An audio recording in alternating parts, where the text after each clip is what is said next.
Good evening. Welcome. I'm Dina Woodall, Associate Curator of Prints and Drawings at the Museum of Fine Arts Houston, and this is the Virginia and Ira Jackson Lecture Series. The Jacksons began collecting works of art in the 1960s, concentrating on late 19th century prints by Nabi artists, and amassed an international renowned art collection. After donating their first print to the MFAH in 1981, they continued their support as co-founders of the Department of Prints and Drawings in 1991 and continued to donate noteworthy prints to the department. The Jacksons' enthusiasm for art prompted them to create an endowment in 1998 to fund the Virginia and Ira Jackson Lecture. Since the beginning, we have had a wonderful array of lectures on artists such as Rembrandt, Mary Cassatt, Edvard Munch, Edward Hopper, and Jasper Johns. In November 2019, the Jackson Lecture was Rembrandt and the Inspiration of India, given by Dr. Stephanie Schrader, Curator of Drawings at the J. Paul Getty Museum in Los Angeles. It is with my great pleasure to introduce our speaker this evening, Marjorie Shelley, the Sherman Fairchild Conservator in charge of works on paper at the Metropolitan Museum of Art since 2002. Her area of specialization is the conservation treatment and technical analysis of 16th to early 20th century European and American drawings and pastels. She has written numerous essays for exhibition catalogs and professional publications on artist practices and materials, among them on artists such as Cezanne, Gauguin, Delacroix, John Singer Sargent, and John James Audubon. Her research on Van Gogh uncovered the identity of his brown ink used in the most brilliant phase of his work in Arles. In 2011, she co-curated the Met's exhibition Pastel Portraits, Images of 18th Century Europe. She is editor-in-chief author of the Met's Preservation Manual, The Care and Handling of Art Objects, to appear this spring in its 4th revised edition on the Met's website. She takes great pride in building the Met's unique collection of historic artist materials that she will curate in a forthcoming exhibition. Marjorie Shelley's lecture this evening is Van Gogh at Work, Insights into His Drawing Practices. Everyone is invited to the reception immediately following the lecture, and the speaker will be happy to meet our audience and take any additional questions. This evening, the reception is very close to the auditorium in the Kinder Foundation Education Center. So as you exit, turn to the right, and you will be there. And if you are a works on paper enthusiast, I encourage you to join our Museum of Fine Arts Houston's patron group, Art Plus Paper, which encourages the understanding and collecting of prints and drawings through an exciting programming schedule throughout the year. As a kindness to our speaker this evening, I would like to remind you to turn off or silence cellular telephones. And now, without further delay, I would like to warmly welcome Marjorie Shelley.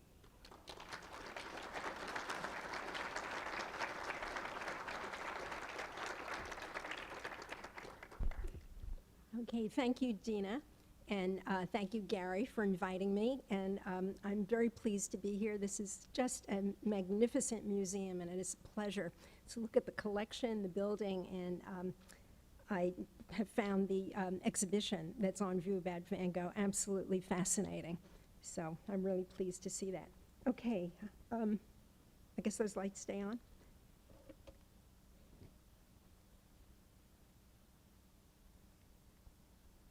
Okay. At the relatively late age of 27, Vincent van Gogh began to master the art of drawing and painting, and did so under trying circumstances of having no discernible talent, a fragmentary education, no self-confidence, fragile mental health, and no money. He had very bad start. He had several unsuccessful attempts at careers in other fields, working in the art trade for Goupil and Company, as a teacher, as a pastor, and as an evangelist for coal miners, positions from which he was dismissed or did not pursue. Having enjoyed sketching over the years, he followed the suggestion of his brother Theo and his own deeply rooted desire to leave mankind some sort of memento in the form of drawings and paintings, not to please any particular moment, but to express a sincere human feeling. He thus decided to become an artist, despite his artistic ineptitude and lacking any resources or training, yet impassioned, he was determined to create salable art. And these two, okay. His path to mastery was extraordinary, from a self-taught artist who resisted using color to developing the most distinctive style and vibrant palette of any artist of his era, and it occurred over a tragically short 10-year career. My talk this evening is about Van Gogh's drawings and how they played into his desire to be an artist. It is focused on how he taught himself to draw, the materials he used, and the changes they underwent, and how his working practices in many respects remained the same over the years of his activity. Drawing in pencil, chalks, pen and ink, pastel, watercolor, and other media on paper was integral to his temperament and was as important to him as painting on canvas. It was his thinking process. Over 1,100 drawings survive, encompassing sketches in notebooks, of which there are wonderful facsimiles in the exhibition that Dina managed to acquire, very impressive, and the letters he wrote to Theo on an almost daily basis, simple works and highly finished sheets, and almost any scrap of paper he can get his hands on. Let me show you some of them. You've seen many of them, but they convey his working practice. You'll see more of this where an idea is put into his sketchbook, and it's taken through many, many stages to an oil painting or a finished composition. Sometimes these sketchbook sketches are done after the composition. There are other things where he just notes his observations. And in this case, on the right is a bird's nest. He was a collector of bird's nests. So, you know, that is something that obviously appealed to him. And he's working in different media. And on the left is a gathering of townspeople. I think in the first one, I sort of missed that. I'll just explain. This is an example of his very early work, very simple, not quite two-dimensional, but it certainly doesn't have very much volume. And it was done in very simple materials, whereas in his later years, in 1889, when he was in Arles, he did this masterful composition, which is, again, mixed media, watercolor, pastel, inks, and so forth. So his range is very diverse and remarkable. So they reveal what these things have in common that he carries on throughout his life is they reveal a constant interaction with his paintings, and as the drawings reveal it, each genre underscored by the expressive power he sought to convey. They show that he was continually striving to improve his abilities and to prove himself an artist.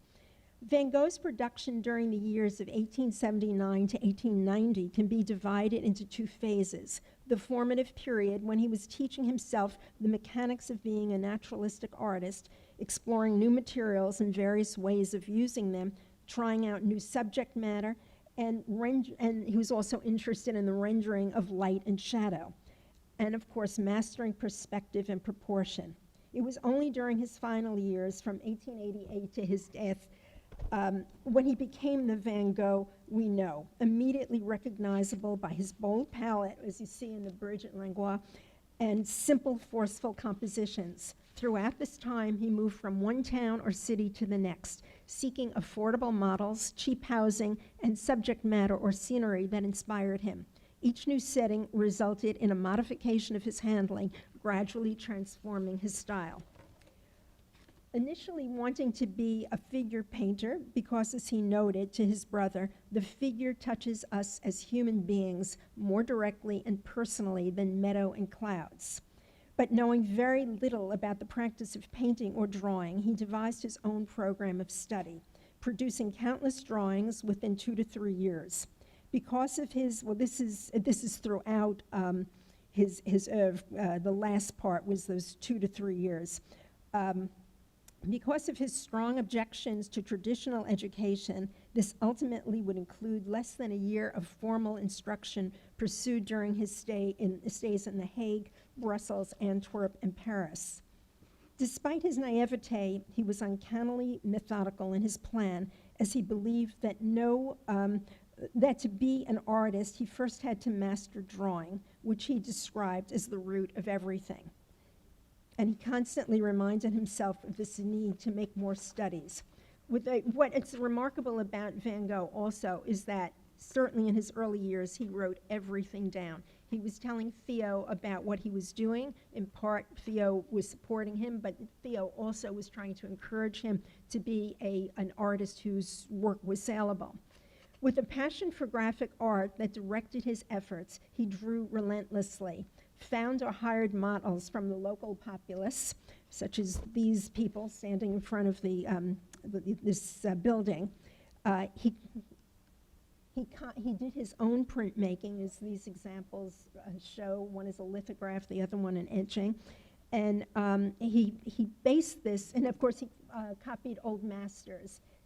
There's a wonderful copy of a Holbein in this exhibition. Rembrandt was one of his favorites, and of course Jean-Francois Millet.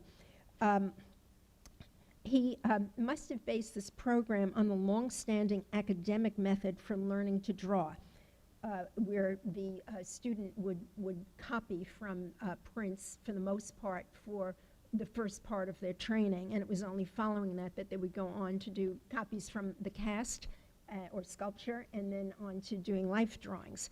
But yet he was obviously conflicted about copying, for he would defend this lifelong practice as late as 1899 as comparable to a simple musician who interprets the notes of a musician, such as he did in justifying his vibrant Pietà of 1889 with its swirling brushstrokes, a composition that was inspired by a mid-19th century lithograph by an artist who's no longer part of our regular vocabulary, Lantoy Leboeuf, after Delacroix, whom he revered for his colors. As his drawings testify, he repeated his own images, meaning Van Gogh's own images, and copies of artists he admired numerous times until he mastered his goal. This was a practice he developed as a novice, but which he continued until his death. Each drawing served either to recall, invent, or repeat a composition for himself, or to send to friends and family in distant locales.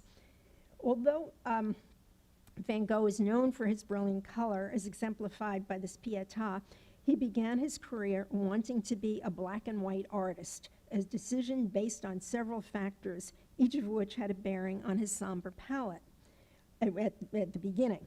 Among them was the prominence of charcoal and Conte. These are, one drawing is by Redon, and the other one is by Adolphe Épien, both of whom, particularly Épien, whose name we never hear anymore, were extremely popular artists at the time that, in mid-19th century, and very much admired and very saleable. So this type of medium in composition obviously was something that would have appealed to him, and he would have been inspired to work after this model. They also were things that had appealed to the Romantic spirit, and they had the potential of being very highly finished, saleable works of art. Of equal significance was the Etching Revival, which started in the 1860s and had promoted printmaking as an art form rather than a commercial endeavor. And also what resulted from it was the proliferation of printed illustrations and magazines in black ink that were widespread. That Van Gogh was an avid practitioner of etching and lithography and was attracted to these media and their sober tonal range also reflects his temperament. For despite being rebellious, he was in fact always attentive to popular trends, something that also continues throughout his life. And he always had his eye on what was going on, but did not necessarily copy it, but incorporated it into what he was doing. But equally important in understanding Van Gogh's attraction to this dark palette was his admiration for many British and French graphic artists, printers, and etchers who were active at the time and who represented his Van Gogh's aesthetic. Among them, oh, I hope I didn't miss that. Okay, among them were people like Hubert Herkomer on the left, Léon Bonvin on the right, and Honoré Daumier in the middle. So he was very much attracted to these works. And as he described and he also knew these artists firsthand because they were the stock and trade of Goupil and Company, where he had worked in London. So he had this firsthand acquaintance and clearly an incredible visual memory. He also pinned pictures such as these prints and reproductions of prints to the walls of his home, his studio. So they were very much a part of his daily existence.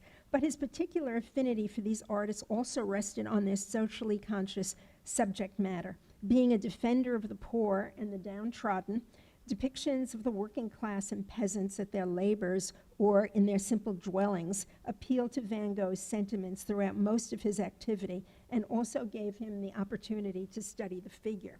The theme of despair, of an individual oppressed by life circumstances rendered in a dark palette, is the subject of numerous of his early works, such as Sorrow, which I'll show in a moment. Let's see, here it is, the one on the left, and the seated woman who looks very despondent with her head in her hands. Many of his drawings and paintings of this type found their inspiration in the work of Jean-François Millet, a Barbizon painter popular throughout Europe for his scenes of peasant life. Among them is the Sower that appeared in at least 30 of Van Gogh's works between 1880 and 1890 and inspired many of his genre studies and studies of heads and hands. These are one drawing on the left that came from a letter, and the other one is one that he did much later on.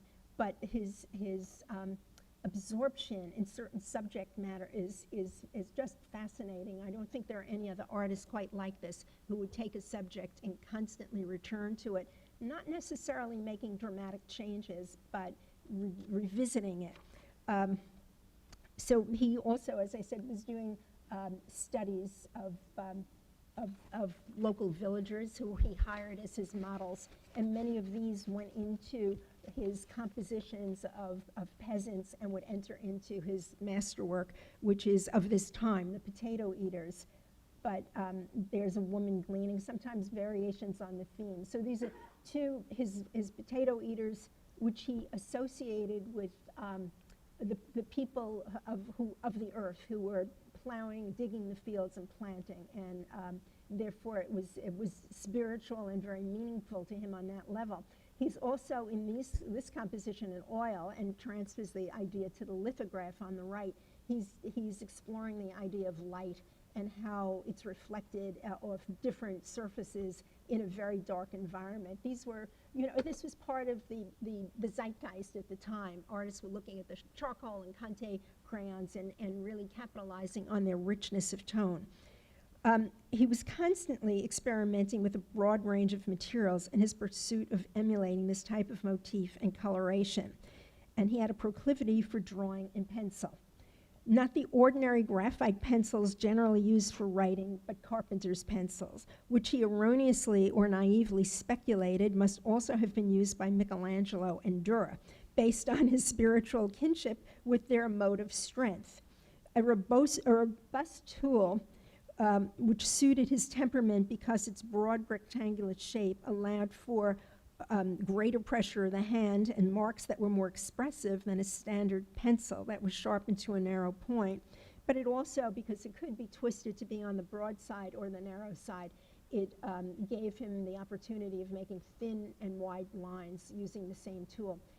It was somewhat popular in the 19th century. Adolf von Menzel used carpenter's pencil, but it really did not have widespread use. Van Gogh was one of the main proponents of this tool. Pencils in the 19th century were essentially a new industry. They would be, it was perhaps 75 or 65 years old, but pencils were made in a range of 16 different tones, and that depended upon the mixture of its constituents, graphite and clay. And depending upon what their proportions were like, it could be very hard and silvery, or it could be as soft as charcoal. So there are variations in his pencil work, so he obviously experimented with this frequently. but probably another attraction he had to it is that it was extremely inexpensive, just as pencils are today. At this stage in his self-imposed training, he was not really using color.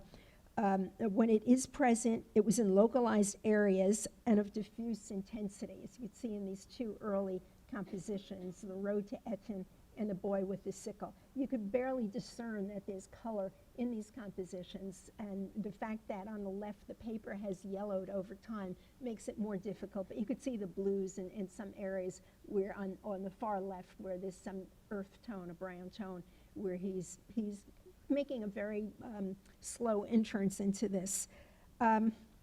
Similarly, he rejected white paper and cold tones and was adamant in his preference for paper the color of unbleached linen, and he also preferred rather thick paper. I'm sure the thickness is because he did really manipulate the paper, press hard, and a thick paper was better able to withstand that kind of action. Much of this information and his strong opinions on materials or their manufacturers, including paper and paper makers, was based on his own observation or derived from artist manuals, such as those he acquired when he embarked on his chosen path. This and one of the books by Armand Cassang was given to him by a dealer in Amsterdam fairly early on in his path to be an artist. Cassang wrote about 11 of these guidebooks, and actually, although it's not, I would say, bedtime reading, it is so interesting to see what the course of instruction was and the information they were supplying. They were meant for people who did not have a teacher.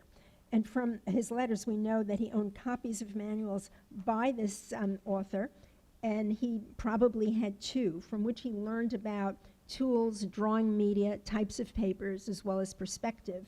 And this one happens to still have its samples of paper bound into the book, which is very exciting. So he didn't really have to go very far to learn about the differences, the constituents, the range of colors, and so forth that were available.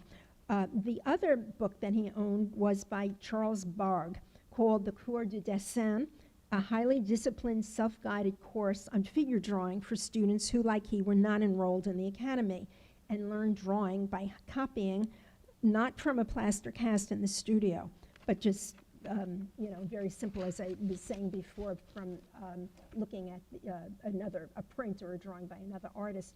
There are no intact copies of this book because these were separate plates, and when they were finished, they were discarded. The number of, that could have been years, but they were not really kept together, so there's no existing collection of them, but individual plates still can be found.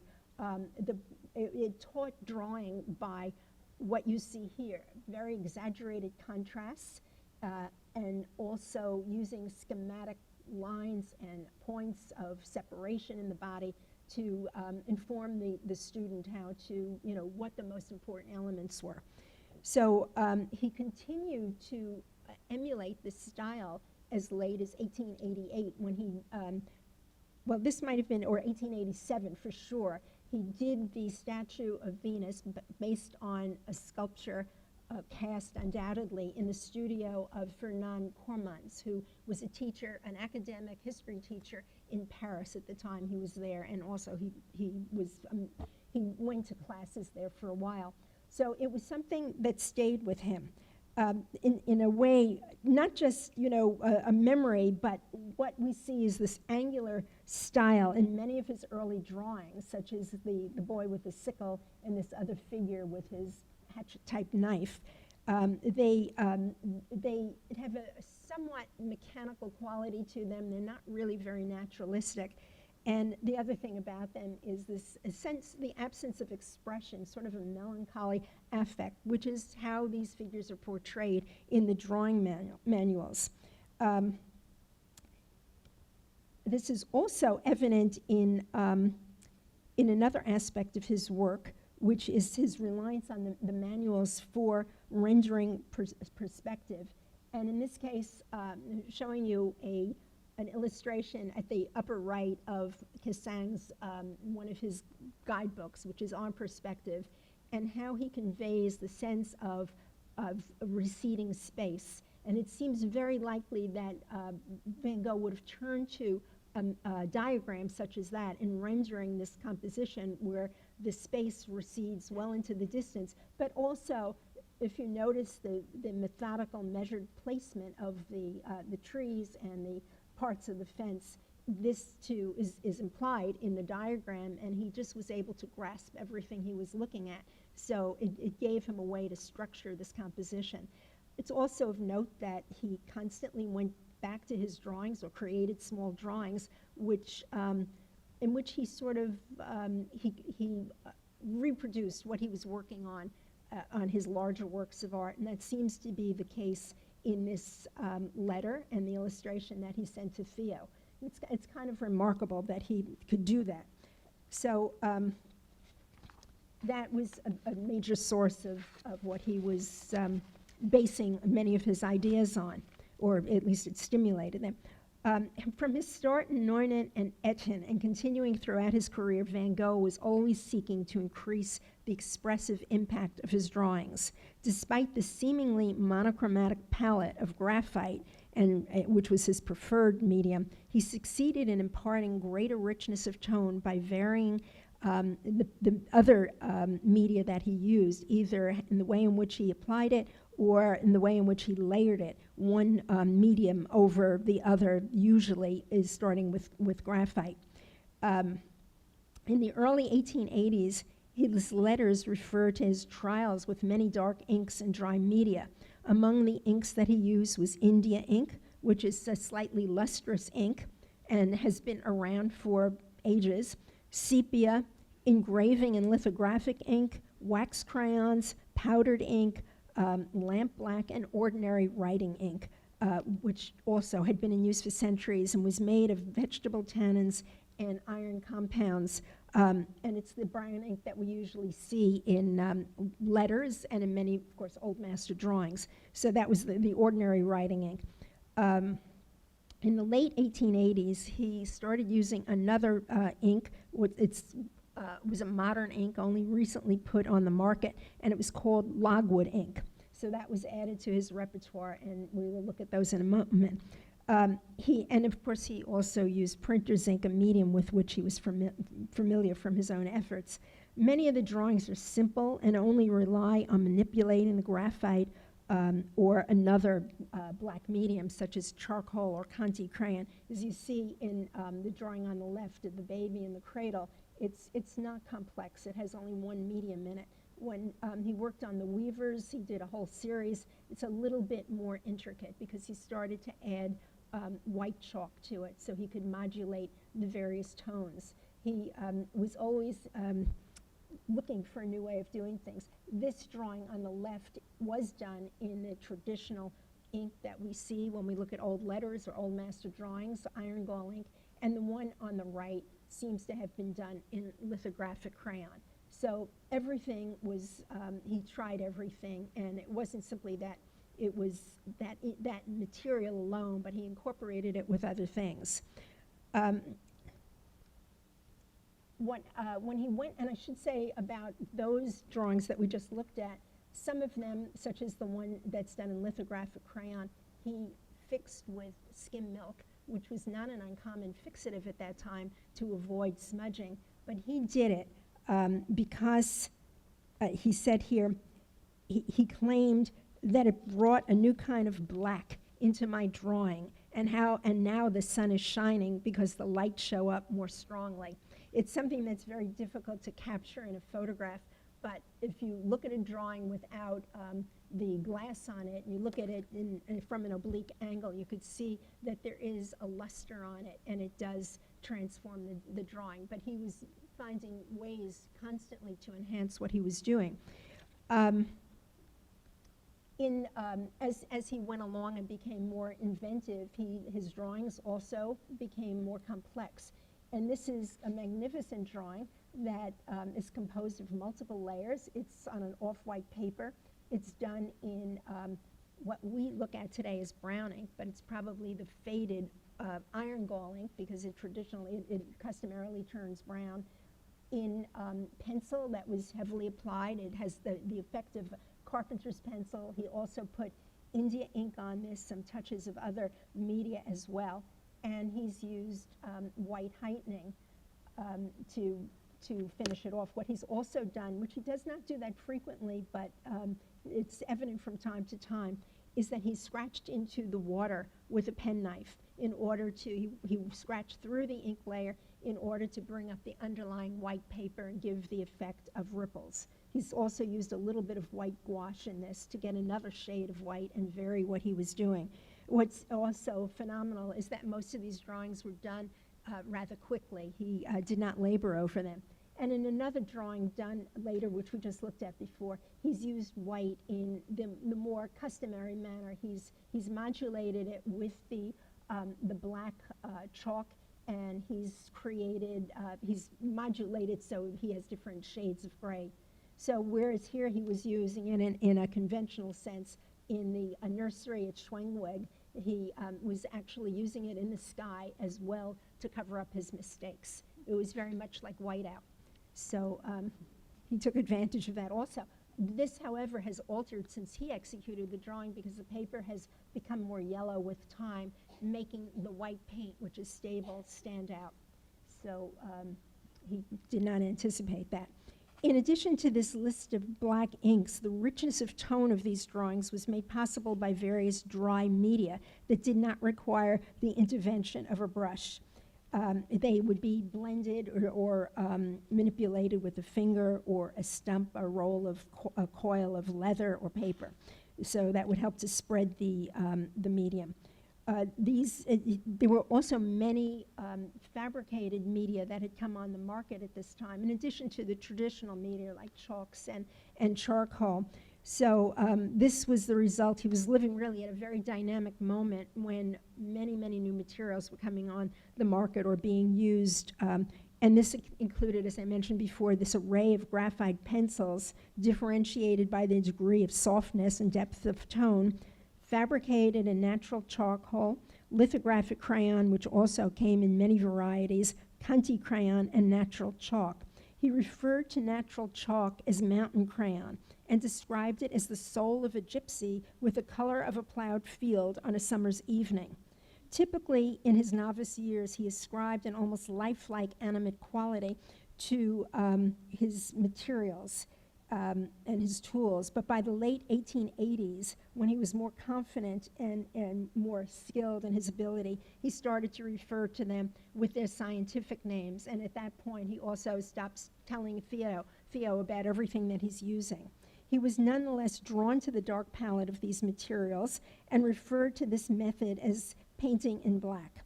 In the end, however, he rejected charcoal and Conte because he felt if one works at them too long, they lose their freshness. So he was really, as we see even more and more as time goes on, very meticulous in what he was doing, although that doesn't ever seem to show up on the surface of things. Though never ceasing in his efforts to master the figure and believing that working from the model made the imagination sharper and more correct, in 1883, following a period of intense practice in the studio, Van Gogh turned to landscape. Only a year earlier, he had learned about working in colored media when he moved to The Hague and took informal instruction from his cousin, the realist painter Anton Mauve, and stayed with him for about 3 weeks. In addition to watercolor, Mauve taught him about gouache, which you see at the top right in its box, which is a thick, opaque, water-based paint.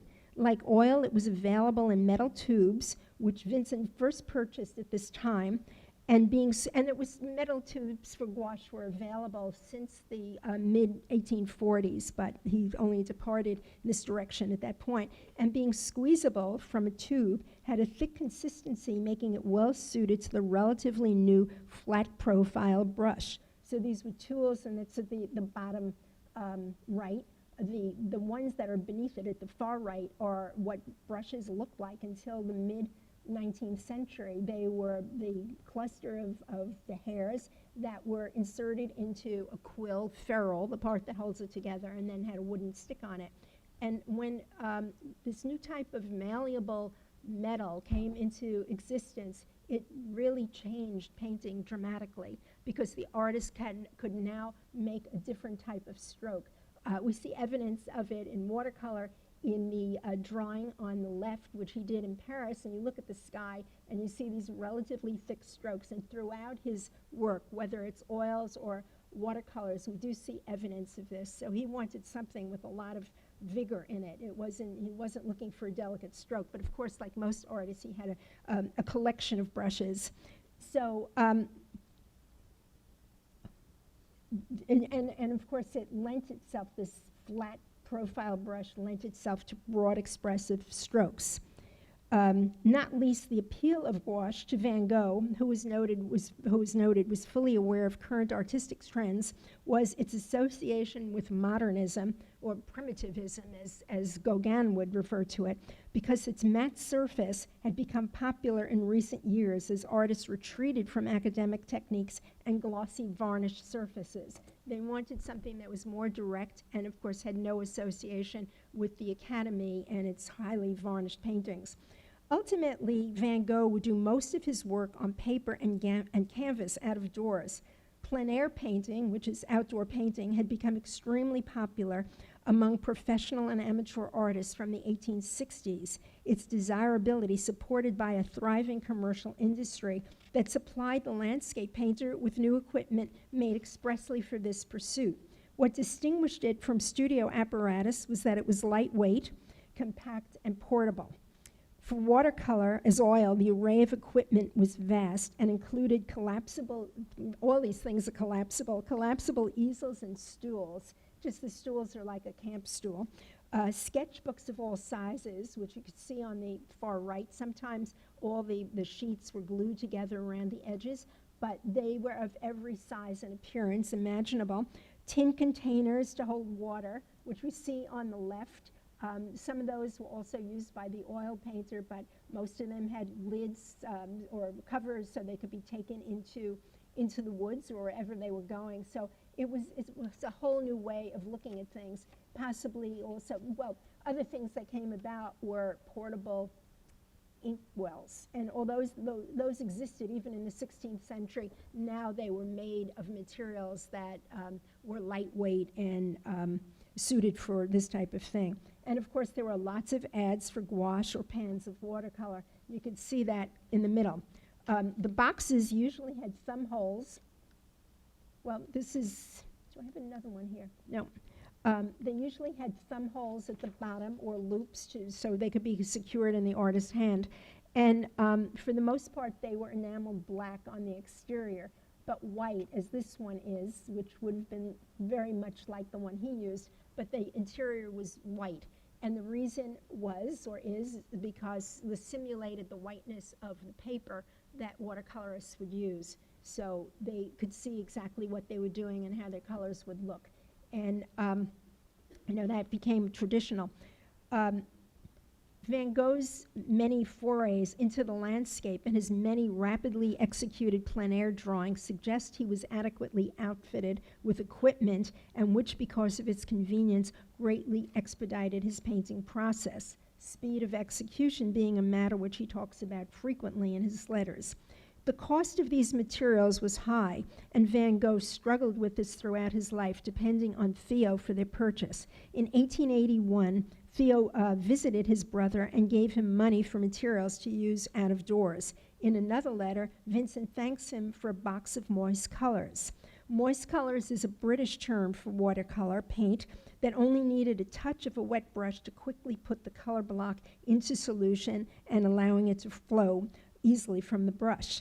It also implies that his set was made by a British manufacturer, a provenance long regarded as the finest for artist colors, particularly for watercolors, and readily available in France. There's a great deal of trade between the two countries in artist materials. And Van Gogh may have become familiar with these paints while working in London or from the many catalogs in circulation published by suppliers that usually appeared in the back pages of instruction manuals. So somehow that slipped out, but if we come across it, you've seen the many photographs of the slides that I've shown of things that were available, and those were the catalogs. From about 1884, color would play an important role in his works on paper. Particularly in 1886, he started to use color more and more frequently when he moved to Paris to join Theo. And he, at that time, came in contact with modern art of Impressionism and Neo-Impressionism. It was at this time that he met a number of avant-garde painters, notably Gauguin, Émile Bernard, Toulouse-Lautrec, Signac, and Seurat, and soon realized that his dark palette from Holland was hopelessly out of date and not saleable. He was always struggling with this, and it manifests itself in many ways. Although he had occasionally used watercolor and colored chalk over graphite in his novice days, these drawings, such as the Road to Eton, which I showed you before, were thinly painted and chromatically subdued. His search to find, and it's just incredible to think of this transformation from this very diffuse composition to what he eventually became. His search to find his own idiom in this new atmosphere led him to experiment with the brilliant palette and techniques of contemporary styles, as well as Japanese woodblock prints, which he collected and admired for their clarity. Brilliant hues and also their calligraphic details, all of which would find expression in his work over the next few years.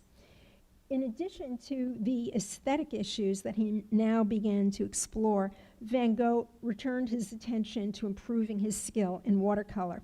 A number of the sheets done at this time reveal the long-standing difficulties he had in this medium, and which he repeatedly expressed frustration. This is seen, for example, in the composition on the left, a shed with sunflowers, where there's a certain amount of unevenness in the painting of the sky. And I'll show you another one. We'll just go forward. This is this marvelous Harvest in Provence. And if you look at the upper left, you could see where this comes through. There it is. Right over here, where he just dripped the watercolor and he left it. And when you look at these things closely, you often come across, you can say, you come across these mistakes that he made while he was, because he could not handle the material. It's something that now we appreciate very much, because it's like the artist is, looking over his shoulder. But of course, this did not help to make things saleable. For us, it also just shows what he was struggling with. Let's see, go back to this one. This composition on the right, also done in Paris, shows the other side of his abilities. When the paint was thickened, when it was thickened gouache and he had not diluted it, he had masterful control over his brush and he held things in place. But from the very beginning, he struggled with the problem of watery watercolor. And you could see how his palette had been getting richer as he went along. So the other thing that he was working with at that time was mastering perspective. A discipline which he believed would develop his skill as an artist. He wanted to know what people were doing in the academy. He wanted to emulate that model. Still inspired by Cassang's manual, which was published in 1875, in which a window pane like mechanical aid, we could see that on the left, was illustrated for mastering this complex technique. And Cassang based his idea of perspective, and it's so unbelievably complicated when he gets into all the the variants on the theme. But that's what the idea was, and he crisscrossed the open area with twine or some sort of string, and that enabled the artist to look through this viewing screen, so to speak. It's something like what Dürer did many hundreds of years before, for the artist to place the perspective frame, and it had a much more complicated name, but that's how Van Gogh referred to it, as a perspective. This is, okay, well, just look in the middle of this picture. I don't know if I could get this, I guess it's floating around, but in the center of the picture you see a standing person, and that's Van Gogh illustrating what he's doing in a letter to Theo. He places the perspective screen in front of what he's trying to paint and where he's standing. And when he started reusing this again in the 1880s, and really focusing on it, his ability to convey a composition that was accurate improved enormously. So it was something that he did rely on. And there's a picture of what it looked like. The extended legs at the bottom would be planted in the ground, and he'd adjust it to wherever he wanted. But it was something that he used for many years to come, and not just for watercolors, but he also did it with the shed that we just looked at and this composition of iris fields in Provence. And sometimes it is discernible because there are slight graphite notations where he traced the horizontal, vertical, and diagonal lines of the screen, of the perspective frame. And sometimes after a while you just get accustomed to seeing these expansive vistas, and they're expansive in the foreground and they narrow and as they recede into the distance. So he used it very frequently, and some of his renderings of bird's eye views of things are really amazing, and it's not an easy thing to master. So that was something particularly, this composition was done in Arles, and he used it a great deal in Arles. It was, however, when Van Gogh moved to Arles on February 20th, 1888, that a profound transformation occurred in his artistic evolution, and within the next 2 years, his distinctive style flowered. He had decided to travel south for the warm weather, what he thought would be a low cost of living, and in the hope of establishing a community of artists, which he called the Studio of the South. The studio would not materialize, as it was during this time that his emotional condition deteriorated.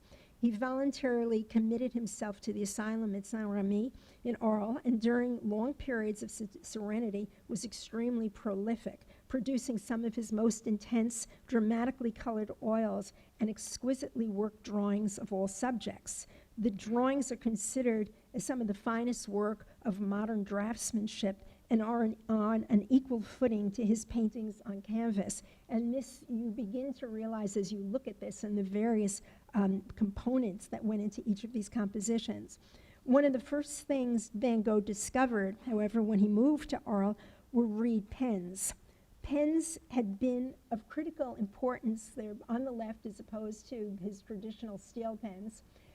They had been of critical importance to his work, and over the past 8 years, he had referred to these tools frequently. As I said, he gave them sort of an animate quality, once lamenting that perhaps there would be more pen drawings in the world if somebody invented a good pen for use out of doors and an inkstand to go with it.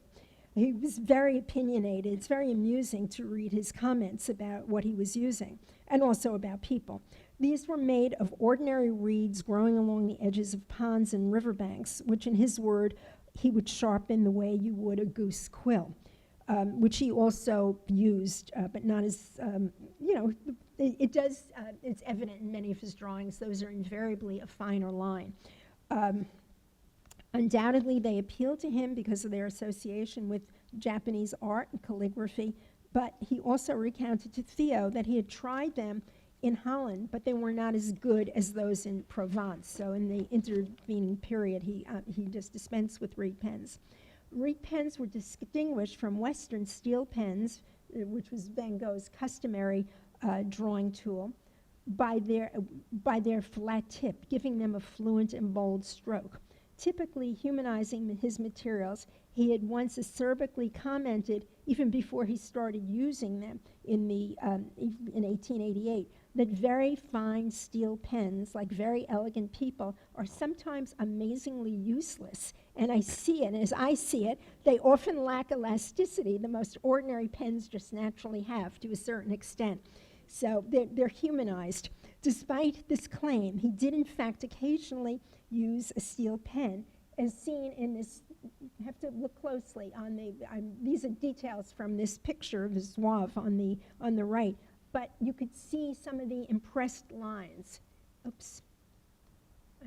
Again, I'll struggle with the light. Well, I hope your vision is good enough to see it, but the top right is an area of the jacket, and you could see where there's a line, particularly that slightly diagonal one at the top, where it's so deeply impressed into the sheet of paper. And again, it almost has a three-dimensional quality in the area around his eye, particularly in the eyebrow, not the eye itself. There are not many other drawings like this, but there might be out of his 700. It's not one that is frequently, this technique is not frequently encountered. And I think it might have been an attempt on his part to create something that he would trace. Because if the pen went into the paper this deeply and you had a piece of carbon paper in between, face down, you could transfer the design. He doesn't write about it, but it's so interesting, particularly in light of his comments about steel pens. So he did do whatever was convenient for him.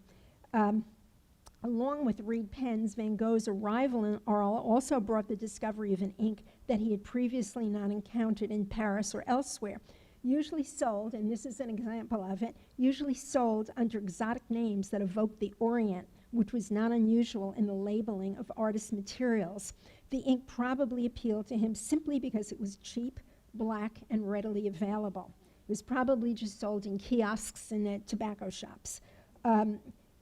It's unlikely he recognized that it was different from what he had used before, as its appearance was similar to traditional iron gall ink that had been in use for centuries. Van Gogh never described it, which he wasn't describing things at this point as a more confident artist. He only described it except to refer to it as common ink. Known chemically as logwood ink, which is the name of the tree that it comes from, and that tree comes from South America. And it's a fascinating period in time because slaves were used to bring these trees to Europe and the things that people weren't thinking about at that time. It had come on the market as an alternative to traditional ink, which was highly acidic, corroded paper, and rusted these new steel pens. It was incompatible with them, and they had only come into use, steel pens, in the middle of the 19th century. Which is amazing to think that most people were still using quills at that point, but something that slips through the cracks of history. So it was made of the shaved logwood material, and that was combined with a relatively recently discovered mineral called chromium, which was among the many new colorants appearing in the late 19th century with the rise of modern chemistry. What's so interesting here and what's so heartbreaking about logwood ink is it started out being very black. This is actually a reproductive print that was taken in about 1928 for a catalogue raisonné of Van Gogh's work. And because this was made in another kind of ink, it has not faded, and it was meant to reproduce what his works look like. And what has happened to many of these compositions, this is Wheatfield and Arles, and you could see how diffuse the color is, more so in reality than in the slide. But it was a huge transformation that occurred, and it's unlikely that he or anybody else was aware of it at that time.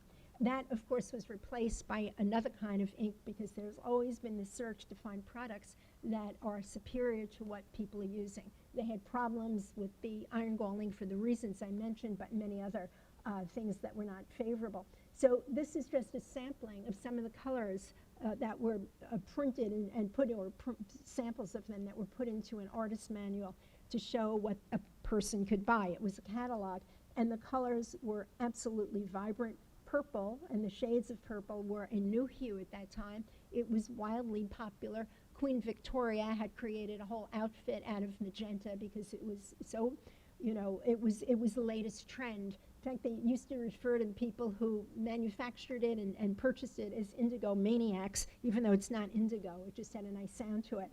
But it was the most popular color of the time, and it invariably turns a very pale gray. Van Gogh also used a purple ink from time to time, and in most instances, I should have put in one that's faded, but you could comprehend it just by thinking of the colors. It would just turn gray and fade from the paper. And we have found traces of it on the perimeter of certain of his drawings done at this time. The perimeter was covered over, and so it was just a little bit less vulnerable to fading. And on the right is a composition at the Met, which unfortunately the entire background is faded because the nature of these colors was nobody was looking at how long they would last. It was more that they were unlike anything that ever had been seen historically.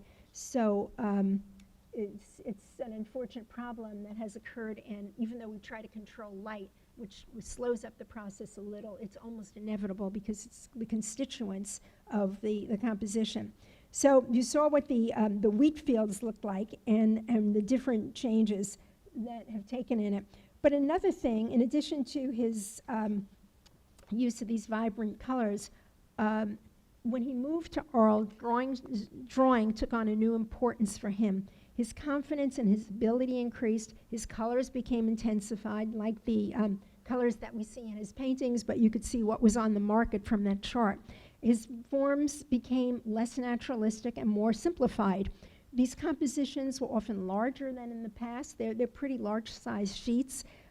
Some, like the Zouave, which we just saw, the figure in brown, and I will show you in a few minutes, this composition and another one coming up, he purposely kept the size very small, and he mounted them as if it was a Japanese accordion book, because he gave them, they were given as gifts to his 3 close friends. One was Theo, John Russell, and Emile Bernard, and each one is a repetition of what he had previously done. So now what is extraordinary, which I mentioned before, is this technique of repeating the same design multiple times. Sometimes it's in the, you see the beginning of it, or possibly the last rendering of it in a letter to Theo, but usually there are multiple versions of it, but that's not what's really remarkable. This is the sand barges on the Rhone, and I should point out, and it certainly was evident in the Zouave, the figure with the elaborate jacket, the range of tones that he gets in these compositions. They're not monochromatic at all, and in many ways they're coloristic because of all of these things. So you see here the very details of everything. There's his drawing of it that he did at some point. It has not been determined if this was done before or after. A lot of these drawings are sort of mysterious. But what's incredible is what went on before he started using the ink. So many of them, particularly these important ones, were first rendered in pencil, sometimes in charcoal, and everything is very specific. So here you could see a detail of the drawing on the right where they're rescuing a dog, or that's what it seems to be interpreted as, and that's the ink surface. And what I have on the left, I superimposed an area of infrared photography, which is, I'll just digress for briefly, infrared, as it is in everything we use today that falls under that category, enables us to look beneath the surface. And we use it a great deal in looking at drawings today, because it's always fascinating to know how an artist started out and changed his ideas. Van Gogh doesn't ever seem to change his ideas. He puts the graphite down, and then he follows it exactly with ink. So in a sense, he obscures its presence. And at the time that he did it, they definitely would have been obscured because this ink was black. There were gradations in it. Sometimes it was, he put more water in it, so it was more transparent. But to think of the complexity of these compositions, such as this one, where every single little detail is so carefully drawn, and it's very meticulous, fastidious. But just a couple of details. I showed the dog in the background at the upper left, and a couple of other little details where he rendered the laborer pushing a wheelbarrow. So he does not deviate from this, and it's fascinating. This is among his very precise drawings. He started this one out with a perspective frame, and he has that amazing bird's eye view where it narrows toward the distance and you don't even see the shoreline or whatever. But he was intrigued with this, and he put a great deal of effort into it, and then he worked up the composition. I guess those are the basic outlines. Then he worked it up with these minuscule details in a range of different inks. He did this, again, in all the drawings. I'm just showing one or two examples of it. This is the street of Sainte-Marie in de la Mer, that was along the coastline in Provence. And these are 2 of 3 copies of this. As I said, they went to his 3 friends. And you can see the slight variations in them and the way in which he's used the ink. But what's particularly, and his preliminary study, what is particularly interesting, this one was still done in a fastidious manner, but you could see where his stroke is a little freer. The foliage, which falls at the bottom right, has a freer quality to it. It's not as precision-oriented. So he did this over and over again, and when you consider some of these compositions were done repeatedly, something that begins early on in his career, and he just felt compelled to continue to do, to revise and repeat with no apparent concern for the intensity of these efforts. He certainly doesn't refer to it in his writings. So another aspect of his process, which is fascinating, and I think when you look at the drawings on view and you look at these things closely, you'll enjoy them even more, is the way in which he fills every single area with a pattern, with a graphic stroke, what we usually refer to as the artist's graphic vocabulary. There are dots, a lot of which started when he was looking at the Impressionists and their dots, but you could see every type of stroke, a lot of vertical lines, diagonals, whatever. There are coils, whatever kind of stroke occurred to him, he puts into these drawings. In the study for The Starry Night, there are a lot of swirling lines. He tended to do that more and more as time went on. And in this Zouave, a detail of it, you could see how he builds up the composition. What's so interesting is this is the same technique he's using in his oils. In the exhibition, there's a pair of clogs, and if you look at that closely, you could see it's made up, as so many of his drawings, of small strokes going in different directions. In the paintings, he's able to use a lot of color, and of course impasto, can't do that here, but he does something comparable in the variation in his stroke, whether it's wide or narrow, if he's leaving a lot of space between it. But it's never a sense of what was popular at that time, of the unfinished composition. Every part of the composition is filled with some sort of design, some sort of mark. So they're very, very complete in that way. And also, it is a way of simulating the effect of one of his oil paintings, but in a totally different manner. So these are aspects between the underdrawing and the exactitude that he emphasizes. There are things about him that really are not found in other composition. So here's a picture of the shoes. It's like, this is in the exhibition also, where you could see, and there are examples that are more fastidious than this, but you could see the tiny brush strokes in the front part of the shoe, for example, in the tile. And again, done with that flat profile brush, the wideness of the stroke shows you that. Maybe he used that as well because it expedited what he was doing. He could work more rapidly with it. So Van Gogh also put the same effort into his drawings in color. And this, again, is the Zouave. He made several copies, one in watercolor. You saw the ink one. He did one in oil, and then a couple of small sheets. Zouave was an French-Algerian mercenary, and he befriended this particular one, who he also hired to be his sitter. And he portrayed him in many ways, and this is the infrared reflectogram of the Zouave. So you just see the graphite lines. That's what's coming through, because with infrared, it will only pick up carbon-containing media. So graphite and charcoal in particular always are visible through the paint layers. So what's interesting about this, when you look at the head, you see it seems to have been rendered in two densities of the graphite, looking at the reflectogram. The jacket and the hat are very visible and very well recorded, and the face is almost invisible. You can't see the mustache, the eyebrows to any extent, the lips and so forth. So it's a strange way of beginning a composition, but nonetheless it's what he did. He also, in terms of how he used materials, as I said, in the early years he was always making variations on the theme of black. Here he's just used everything in his artist box. He started it with pencil, then he went on to ordinary logwood ink, and you could see some of that this is the cuff on the left, and in the area where the paper is visible, you could see these strokes that were done in this ordinary logwood ink. Of course, once they would have been black. And then he applied watercolor, and then he, in the end, I'll get to the other side of it, but So there was a sequence of logwood ink that was just plain logwood. Then he applied outlines. You could see around the curve of the cuff where he created his own ink. He took the logwood and he shaved charcoal particles into it.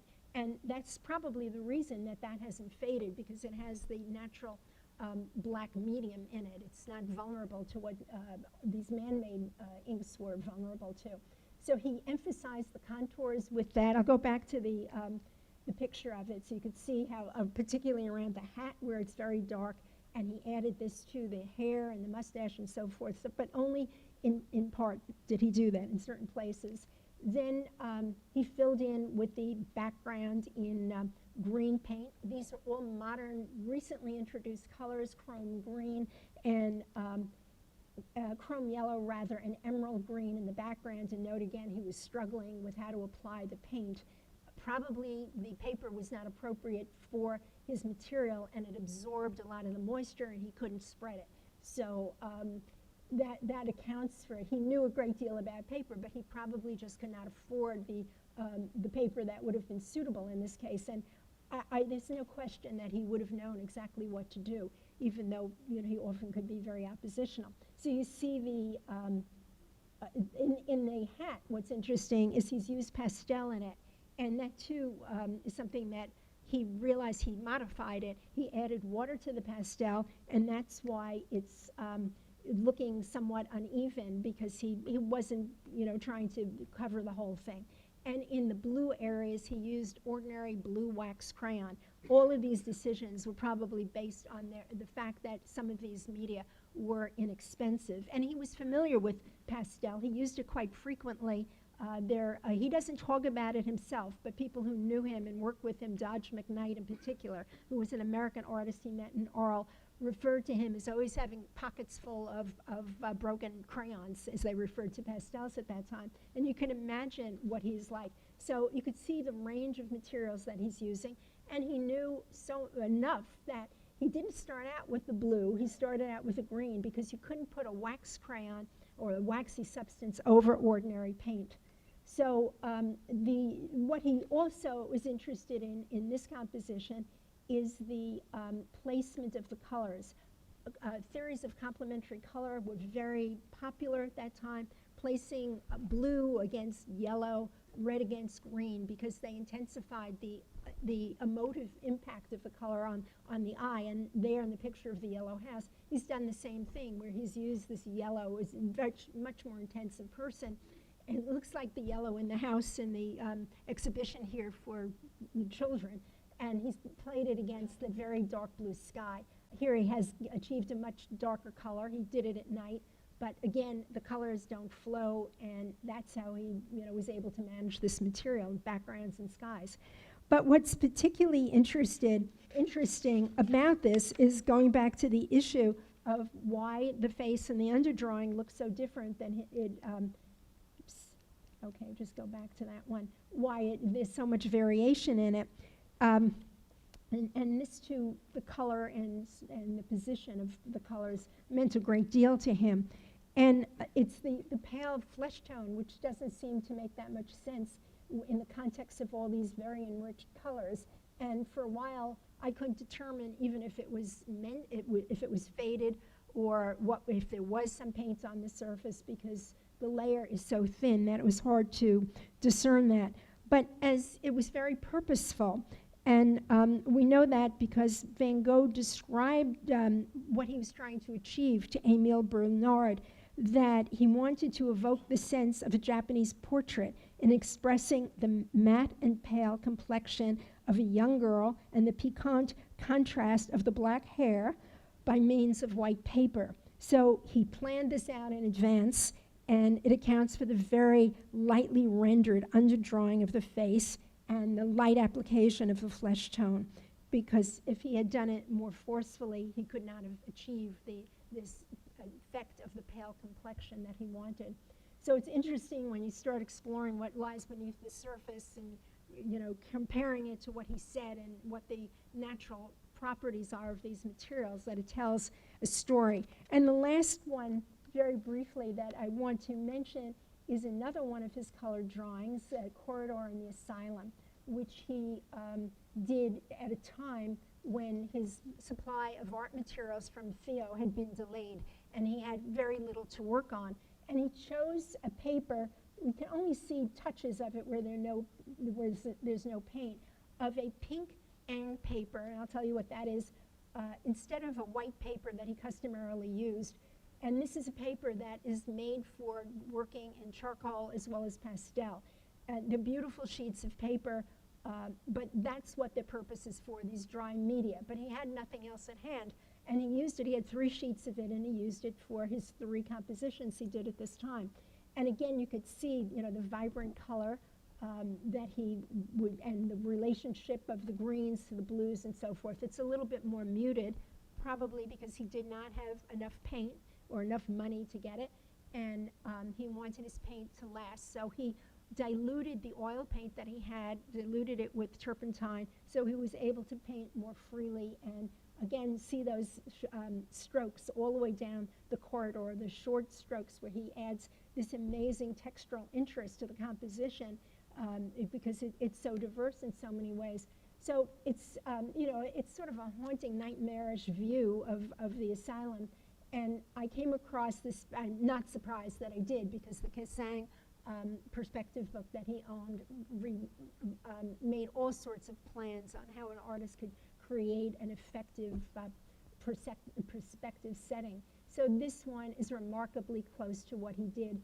And even though this was done in 1889, and he acquired this book at about 1881, the lessons obviously still stayed with him, and it had to have been the model that he was using at that time. So it's a very interesting study. It reflects his impoverished state, his creativity, where he was always trying to modify materials to suit his purposes. And it was always considered to be an oil paint, a gouache, but now it's recognized as being a composition in oil.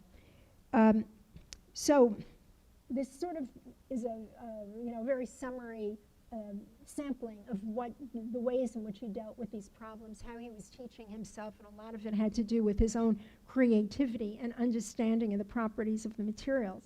But in conclusion, although Van Gogh abandoned drawings of the downtrodden once he arrived in Paris, for the next 2 years while he was in Arles and Auvers, he did not cease to express his empathy for the humble and the common, still choosing models to express his sentiment, such as his friend, and the postmaster, Joseph Roulin, the other members, many members of Roulin's family who also sat for him, and he was very proud about this, that he had painted a whole family.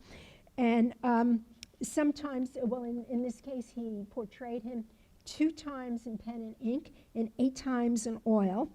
And he continued making his prints, such as the one in this exhibition of Dr. Gouache. This would end up being his last etching.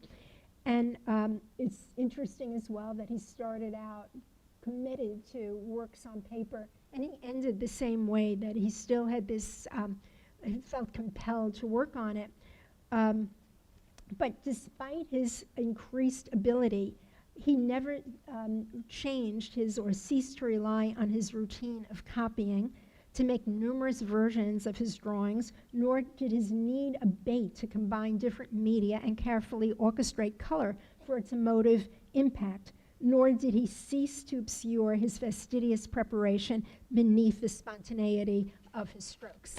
Thank you.